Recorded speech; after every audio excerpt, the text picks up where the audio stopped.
നിയമാവർത്തനം 8:2 വായിച്ചേ.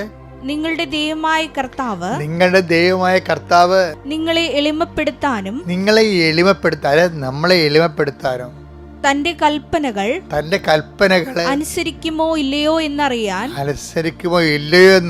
നിങ്ങളെ പരീക്ഷിച്ച് നിങ്ങളുടെ ഹൃദയ വിചാരങ്ങൾ മനസ്സിലാക്കാനും വേണ്ടി ഈ 40 സംവത്സരം. ആർക്ക് മനസ്സിലാകാനാണ്? നോൻപ് കാലം ഒരു പ്രത്യേക കാലഘട്ടം സൃഷ്ടിക്കുകയാണ്, ഒരു പ്രത്യേക അറ്റ്മോസ്ഫിയർ സൃഷ്ടിക്കുകയാണ്. വിശപ്പ്, അതുപോലെ തന്നെ ദാരിദ്ര്യം ഒക്കെ അനുഭവിക്കുന്ന ഒരു പ്രത്യേക കാലഘട്ടം സൃഷ്ടിക്കുകയാണ്. ഇതെന്തിനാണ്? ഇത് ഓർക്കാൻ വേണ്ടിയാണ്. എന്താണ് ഓർക്കാൻ വേണ്ടിയത്? മരുഭൂമികൾ സൃഷ്ടിക്കുകയാണ് ദൈവം. കാര്യം പണ്ട് മരുഭൂമിയെ യഥാർത്ഥ മരുഭൂമിയിലൂടെ അങ്ങയുടെ മക്കളെ അങ്ങ് വിട്ടിരുന്നു. അതിൻ്റെ ഉദ്ദേശം അവരെ എളിമപ്പെടുത്തുകയായിരുന്നു. അതവരെ